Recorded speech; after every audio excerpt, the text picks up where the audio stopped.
Visakha యోగాంధ్రకు world record దక్కింది. ఒకే చోట 3.20 లక్షల మంది యోగాసనాలతో రికార్డు సృష్టించారు. గిరిజన విద్యార్థుల సూర్య నమస్కారాలకు మరో రికార్డు దక్కింది. గిన్నీస్ బుక్ ఆఫ్ రికార్డ్స్ లో చోటు కల్పిస్తూ గిన్నీస్ సంస్థ ప్రతినిధులు ధృవపత్రాలు అందజేశారు.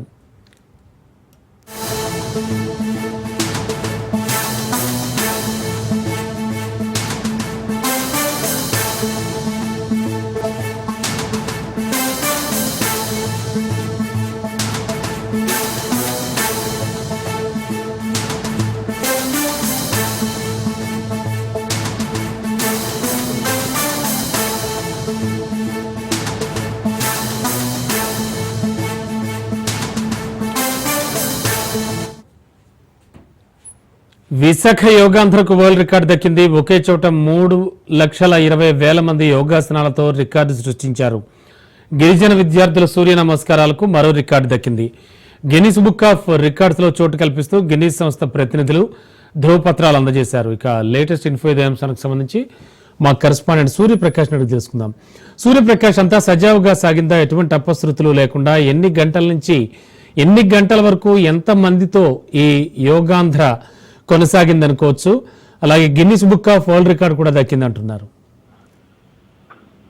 రమణ, ఇక్కడ విశాఖ అయితే ఒక చరిత్రకైతే ఈ రోజు పురస్కారం చుట్టిందని అయితే మనం తెలుసుకోవచ్చు. దాదాపు 3,16,856 మంది అయితే ఈ యొక్క యోగాసనాలు వేయడానికి అయితే ఒకే ప్రాంతంలో ఇంతమంది పాల్గొనడం అయితే ప్రపంచ చరిత్రలో మొట్టమొదటిసారి కావడంతో గిన్నీస్ వరల్డ్ రికార్డ్ అనేది అయితే మనం సృష్టించామని అయితే చెప్పుకోవచ్చు. విశాఖ అంతర్జాతీయ యోగా దినోత్సవ వేడుకలకు అయితే ప్రధానమంత్రి నరేంద్ర మోడీతో పాటు మన CM Chandrababu Naidu, deputy CM Pawan Kalyan అయితే చేరుకోవడం జరిగింది. ముఖ్యంగా వాళ్ళందరూ కలిసి దేశాన్ని ఉద్దేశించి అలానే రాష్ట్రాన్ని ఉద్దేశించి మాట్లాడడం తర్వాత అయితే ఈ యొక్క యోగాసనాలు మొదలు పెట్టారు. దాదాపు 7 గంటలకు మొదలవ్వాల్సిన యోగాసనాలు వాళ్ళ యొక్క స్పీచ్ ఒక 10 నిమిషాలు ఆలస్యం కావడంతో అయితే 7 గంటల 10 నిమిషాలకు మొదలైన యోగాసనాలు 8 గంటల వరకు కూడా యోగాసనాలు చేయడం అయితే జరిగింది. దాదాపు బీచ్ కారిడార్ మొత్తం సర్వ సుందరంగా తీర్చిదిద్దిన అధికారులు అయితే దానికి అనుగుణంగా అయితే మొత్తం ప్రజలు కూడా అంతే విధంగా అయితే అర్ధరాత్రి 2 గంటల నుండి సమయం నుండి అయితే పూర్తిగా అయితే అక్కడికి చేరుకొని వారి యొక్క ఎక్కడెక్కడ వాళ్ళకి కేటాయించారు ఆ ప్రాంతంలో వాళ్ళు కూర్చొని చాలా డిసిప్లైన్ గా అయితే ఈ యొక్క కార్యక్రమాన్ని విజయవంతం చేయడానికి అధికారులతో పాటు ప్రజలు కూడా ఎంతో కృషి చేశారని అయితే స్థానికంగా ఇక్కడ ఉన్న అధికారులు, ప్రజాప్రతినిధులు తెలియజేస్తారు. అయితే ఇదంతా ఒక ఎత్తు అయితే నిన్న సాయంత్రం చిన్నారులు, గిరి చిన్నారులు ఎవరైతే ఉన్నారో ఏజెన్సీ ప్రాంతం నుండి ఉన్న చిన్నారులు అయితే సూర్య నమస్కారాలను అయితే చేయడం జరిగింది. అది 25,000 మంది విద్యార్థులు ఒకే చోట పాల్గొని ఆంధ్ర యూనివర్సిటీ గ్రౌండ్స్ లో అయితే వాళ్ళు పాల్గొని గిన్నీస్ వరల్డ్ రికార్డ్ ని కూడా ఇస్తున్నారు. వాళ్ళ రికార్డ్ ని వాళ్ళే మరోసారి బ్రేక్ చేశారనే విషయాన్ని కూడా చెప్పడానికి అయితే దాదాపు ఇక్కడ అంతా కూడా ఉత్సాహం అయితే చూపిస్తున్నారు. Guinness book of world records లో వాళ్ళకి ధ్రువపత్రాలను కూడా ఇవ్వడం, ఇప్పుడు ఎవరైతే వరల్డ్ రికార్డ్ టీం ఉన్నారో వాళ్ళు ఈ రోజు ఆ ధ్రువపత్రాలని విద్యాశాఖ మంత్రి లోకేష్, అలానే గుమ్మడి సంధ్యారాణి గిరిజన శాఖ మంత్రి వాళ్ళిద్దరికి కూడా ఈ యొక్క పత్రాలు అందజేయడం అయితే జరిగింది. Rammababu. Okay, thank you Surya.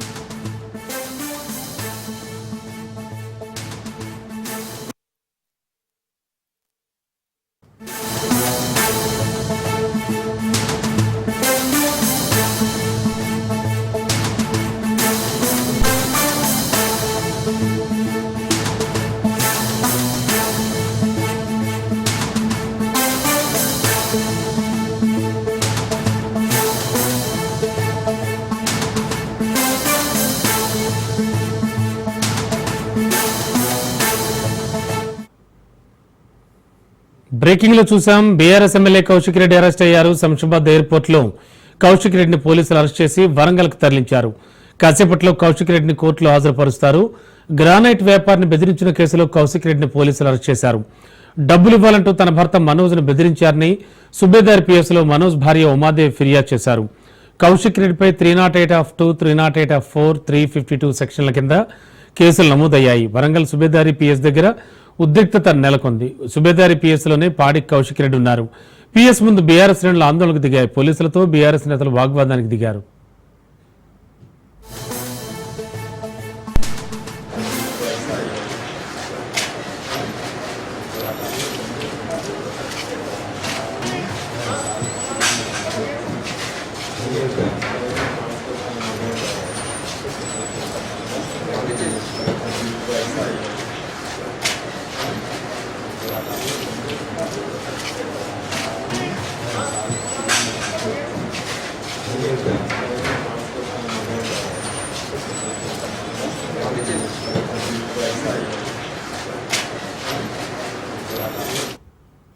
BRS MLA Kaushik Reddy arrest అయ్యారు. దానికి సంబంధించిన బ్రేకింగ్ న్యూస్ చూస్తూ ఉన్నాం.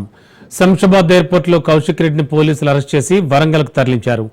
కాసేపట్లో కౌశిక్ రెడ్డిని కోర్టులో హాజరుపరుస్తారు. గ్రానైట్ వ్యాపారిని బెదిరించిన కేసులో కౌశిక్ రెడ్డిని పోలీసులు అరెస్ట్ చేశారు. డబ్బులు ఇవ్వాలని తన భర్త మనోజ్ను బెదిరించారని సుబేదార్ పిఎస్లో మనోజ్ భార్య ఉమాదేవి ఫిర్యాదు చేశారు. కౌశిక్ రెడ్డిపై 308(2), 308(4), 352 సెక్షన్ల కింద కేసులు నమోదయ్యాయి. వరంగల్ సుబేదారి పిఎస్ దగ్గర ఉద్రిక్తత తలెత్తింది. సుబేదారి పిఎస్లోనే పాడి కౌశిక్ రెడ్డి ఉన్నారు. పిఎస్ ముందు బీఆర్ఎస్ శ్రేణులు ఆందోళనకు దిగాయి. పోలీసులతో బీఆర్ఎస్ నేతలు వాగ్వాదానికి దిగారు.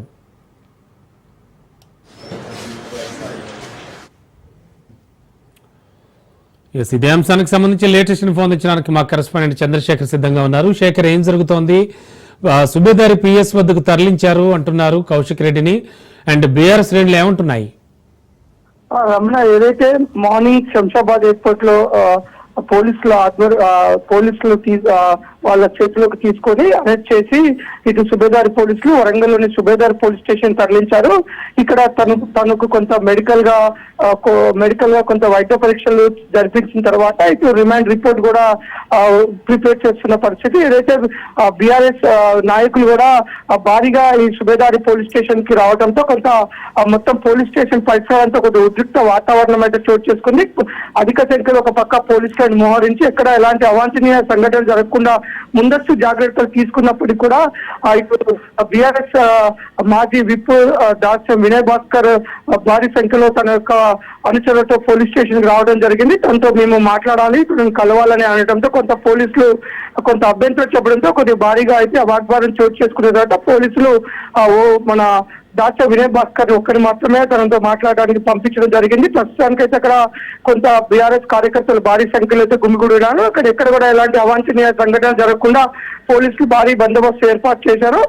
ప్రస్తుతం రిమాండ్ రిపోర్ట్ ప్రిపేర్ చేస్తున్న పరిస్థితి. రిమాండ్ రిపోర్ట్ చేసిన తర్వాత వైద్య పరీక్షలకు పంపించి ఆ వైద్య పరీక్షల తదనంతరం తనని కోర్టులో ఈరోజు అదాలత్లో ఉన్న కోర్టులో తనని ప్రవేశపెడతారని అంటున్నారు. కోర్టులో ప్రవేశపెట్టిన తర్వాత కోర్టు ఎలాంటి నిర్ణయం తీసుకుంటుంది, ఇటు పోలీసులకి ఏమన్నా ఇవ్వచ్చా లేదంటే కోర్టు రిమాండ్ చేయొచ్చా అనేది ఇదైతే ఉత్కంఠంగా జరుగుతుంది. ఒక పక్క బీఆర్ఎస్ నాయకులు అయితే ఇది ముమ్మాటికి కక్ష సాధింపు చర్యలో భాగంగా ఎవరైతే బీఆర్ఎస్ పార్టీ నాయకులు ఉన్నారో, ఎవరైతే ప్రజల తరఫున వాయిస్ రేజ్ చేస్తూ ఇటు ప్రభుత్వం చేస్తున్న అక్రమాలకు నిలదీస్తున్నారో వాళ్ళ మీద టార్గెట్ గా ఇట్లాంటి చర్యలు తీసుకుంటూ భయభ్రాంతులకు గురి చేయాలని, ఈ విధంగా తప్పుడు కేసులు నమోదు చేస్తూ భయభ్రాంతులకు గురి చేస్తుందని చెప్పేసి ఒక పక్క బీఆర్ఎస్ అధినాయకులతో పాటు బీఆర్ఎస్ ఉమ్మడి వరంగల్ జిల్లా నాయకులు కూడా ఒక పక్క ఆరోపణలు చేస్తున్నారు. ఏది ఏమైనా ఎలాంటి కేసులు పెట్టినా ఈ ప్రభుత్వం అక్రమాలపైన పోరాడేది లేదని మాత్రం ఇటు బీఆర్ఎస్ నాయకులు చెప్తున్నప్పటికీ ఇటు పోలీసులు చెప్తున్న ఒకటి 100% తను బెదిరించాడు, తనని చంపుతానని బెదిరించడం, తన ఎవరైతే మనోజ్ రెడ్డి భార్య ఉమాదేవి ఇచ్చిన కంప్లైంట్ ప్రకారం అన్ని ఆధారాలు సేకరించిన తర్వాతనే తన పైన కేసు నమోదు చేశాము. తను విచారణకి సహకరించడం లేదు. కేసు విచారణకు సహకరించిన నేపథ్యంలోనే కోర్టు తనని బెయిల్ కూడా రద్దు చేయడం జరిగింది. కోర్టు తనని అరెస్ట్ చేయమన్న నేపథ్యంలోనే మేము అరెస్ట్ చేశాము. అంతా కూడా చట్టానికి లోబడి మాత్రమే మేము చేస్తున్నాము. కోర్టులో ప్రవేశపెట్టిన తర్వాత కోర్టు తీర్పు ప్రకారం మేము నడుచుకుంటామని పోలీసులు చెప్తున్నారు. Ramana, okay, thank you Shekhar. Revanth మాటలతో బనకచర్ల కుట్ర కాస్త బయటపడిందన్నారు మాజీ మంత్రి హరీష్ రావు. తెలంగాణ వాటా 2918 టీఎంసీలుంటే 1000 టీఎంసీలకే పరిమితం చేయాలని చూస్తున్నారన్నారు. తెలంగాణ హక్కుగా గోదావరిలో 968 టీఎంసీలు, సముద్ర జలాలపై 1950 టీఎంసీలు రావాల్సిందే అని చెప్పారు. 723 టీఎంసీల కోసం ట్రిబ్యునల్లో కేసీఆర్ పోరాడితే 500 టీఎంసీలతో రేవంత్ సరిపెడుతున్నారని అన్నారు. బనకచర్లకు కేసీఆర్ ఒప్పుకున్నారని దుష్ప్రచారం చేశారన్న హరీష్ రావు అపెక్స్ కౌన్సిల్ కు డిమాండ్ చేయకపోవడం వెనక ఏం మతలబుందో చెప్పాలన్నారు.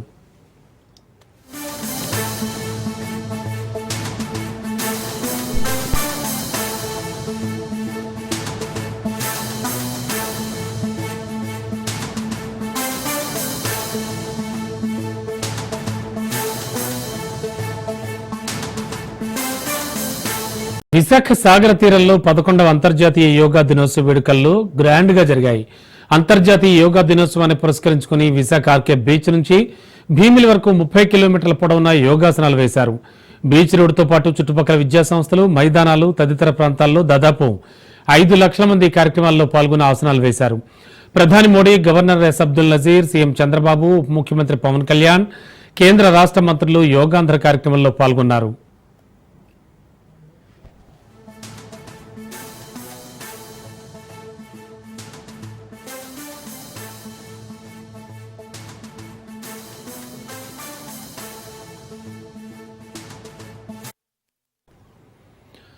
అంతరిక్షంలో కూడా యోగా చేసిన ఘనత మనదే అన్నారు ప్రధాని మోడీ. యోగా ప్రపంచాన్ని ఏకం చేసిందన్న ప్రధాని 175 దేశాలు యోగాను అనుసరిస్తున్నాయన్నారు.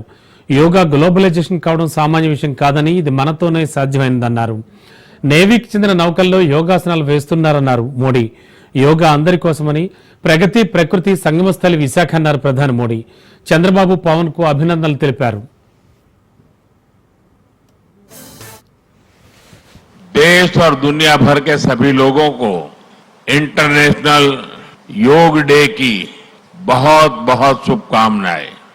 आज 11वीं बार पूरा विश्व 21 जून को एक साथ योग कर रहा है।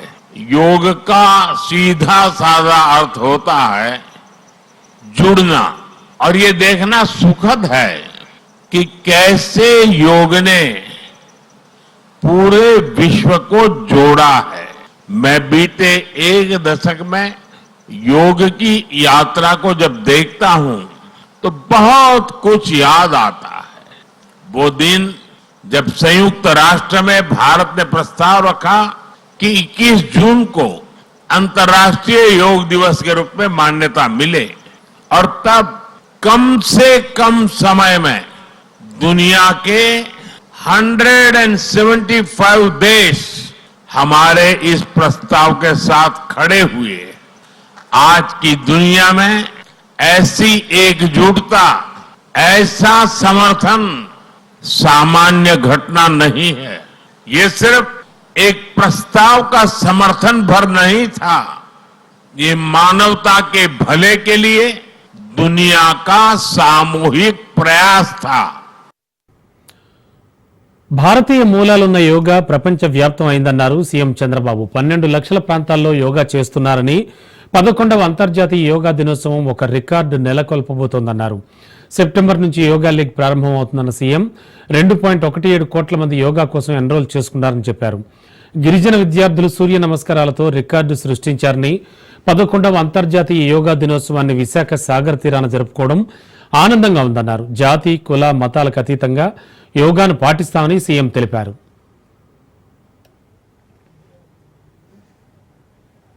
I welcome all of you to the beautiful city of Visakhapatnam for auspicious occasion of 11th International Day, Yoga Day, to create history. I am thanking our visionary Prime Minister Narendra Modi ji for making yoga popular not only in India, across the world.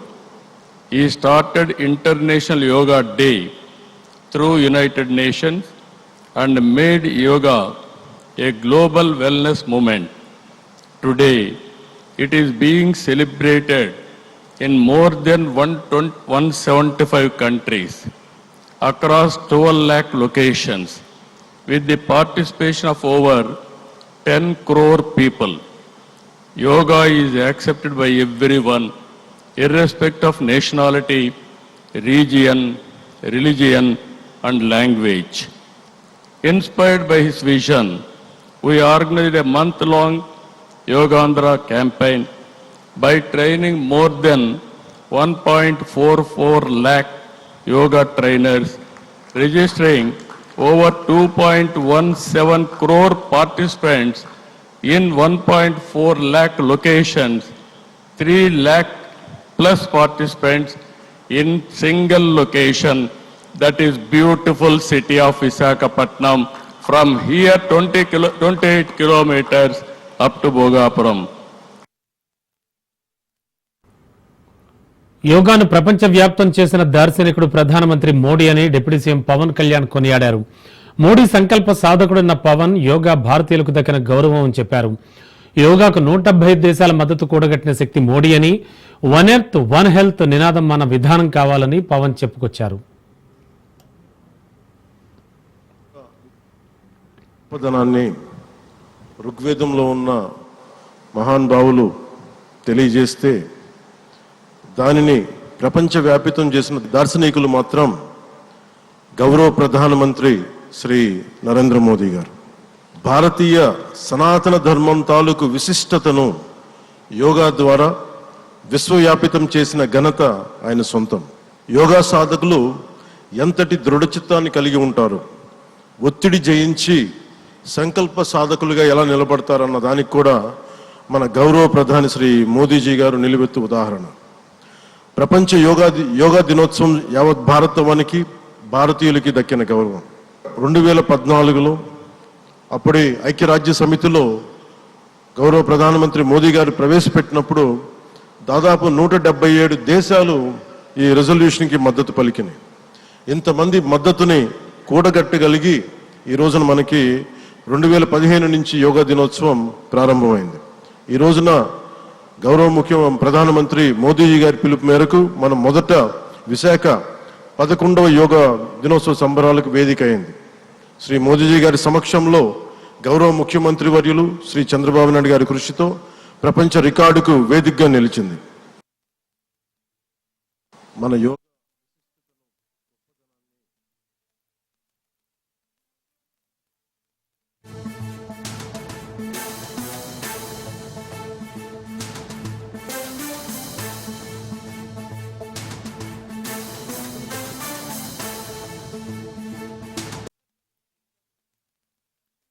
Abhiyan ఆధ్వర్యంలో జరిగిన యోగా వేడుకల్లో BJP MP Etela పాల్గొన్నారు. ఎంకేఎన్ఆర్ gardens లో యోగాసనాలు వేశారు. ప్రస్తుత ఆధునిక పరిస్థితుల్లో ఆరోగ్యం ప్రధానమన్నారు ఈటెల. ప్రతి ఒక్కరూ ఆరోగ్యంగా ఉండేందుకు యోగా ఉపయోగపడుతుందన్నారు. ప్రతి ఒక్కరూ యోగా అభ్యసించడం ద్వారా ఆరోగ్యాన్ని పదిలంగా ఉంచుకోవచ్చన్నారు.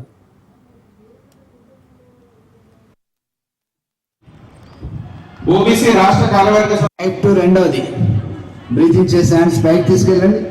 చివరగా మూలాధార చక్రం ఉంటుంది. ఆ మూలాధార చక్రంలో కుండలిని శక్తి ఉంటుంది. రెండు చేస్తున్నారు. అంతర్జాతీయ యోగా దినోత్సవం సందర్భంగా స్వచ్ఛ భారత్ అభియాన్ ఆధ్వర్యంలో జరిగిన యోగా వేడుకల్లో బీజేపీ ఎంపీ ఈటెల పాల్గొన్నారు. ఎంకేఎన్ఆర్ గార్డెన్ లో యోగాసనాలు వేశారు. ప్రస్తుత ఆధునిక పరిస్థితుల్లో ఆరోగ్యమే ప్రధానమన్నారు ఈటెల రాజేందర్.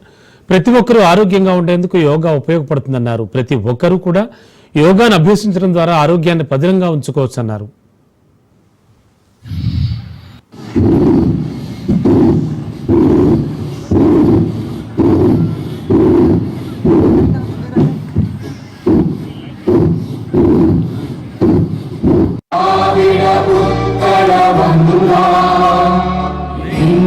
హిమాచల యమునా గంగా ఉజ్జల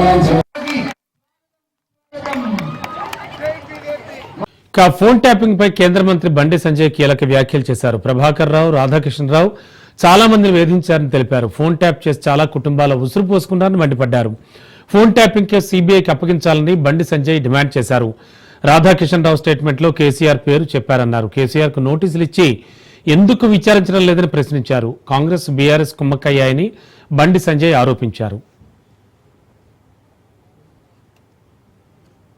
నేను మొదటి నుంచి కూడా ఫోన్ ట్యాపింగ్ విషయంలో అన్ని విషయాలు చెప్తూ వస్తున్నాను. నేను అందరికంటే ముందు ఆరోపణ కూడా చేసినాను. ఇది హైదరాబాద్ కేంద్రంగా జరిగింది, సిరిసిల్ల కేంద్రంగా జరిగింది. ప్రణీత్ రావు అనే వ్యక్తి ద్వారా సిరిసిల్ల కేంద్రంగా ఈ ఫోన్ ట్యాపింగ్ జరిగింది. సిరిసిల్ల కేంద్రంగా జరిగిందంటే ఎవరి అనుమతితో జరిగింది, ఎవరి కన్నుసరణలో జరిగిందో అందరికీ తెలుసు. మరి సిరిసిల్లనే ఎందుకు కేంద్రంగా ఎంచుకున్నారో కూడా తెలుసు అందరికి. కాబట్టి దీని మీద విచారణ జరపాలి. ఇవాళ ప్రభాకర్ రావు అనే వ్యక్తి అనేక కుటుంబాలను నాశనం చేశాడు. అనేక మంది మాలాంటి కార్యకర్తలు ఉసురు పోసుకున్నటువంటి మూర్ఖుడు ప్రభాకర్ రావు అంటాడు. ఈ ప్రభుత్వం రాచమర్యాదతో చేస్తున్నది. ఈ ప్రభుత్వం ఏర్పడిన తర్వాతనే ఆయన ఇక్కడి నుంచి మారిపోయాడు. ఈ ప్రభుత్వం కాంగ్రెస్ పార్టీ ప్రభుత్వం ఏర్పడిన తర్వాతనే ఫోన్ ట్యాపింగ్ నిందితులు అందరూ తప్పించుకునే ప్రయత్నం చేశారు. అమెరికా ఎప్పుడు మారిపోయాడు? కాంగ్రెస్ పార్టీ ప్రభుత్వం ఏర్పడిన తర్వాత. ఇలా కూడా కోర్టు పోయాడు. కోర్టు నుంచి ఉత్తర్వులు తీసుకొచ్చున్నాడు. రాచమర్యాదతో చెప్పి ఉత్తర్వులు తీసుకున్నాడు. కోర్టును గౌరవించాల్సిన బాధ్యత మనకు ఉంది కాబట్టి దానికి అనుగుణంగా తప్పించుకునే ప్రయత్నం చేస్తా ఉన్నాడు. ప్రభాకర్ రావు గాని రాధాకిషన్ రావు అనే వ్యక్తులు, వీళ్ళిద్దరూ అనేక మంది ఇతర పార్టీలకు సంబంధించిన కార్యకర్తలు ఉసురు పోసుకున్న వ్యక్తులు. వీళ్ళు ఇవాళ ఇతర పార్టీ నాయకుల ఫోన్ ట్యాపింగ్ కాదు, బీఆర్ఎస్ పార్టీ నాయకుల ఫోన్ ట్యాపింగ్ కూడా చేశారు. భార్య భర్తలుంటే ఫోన్ ఇవ్వడమే, కొడుకు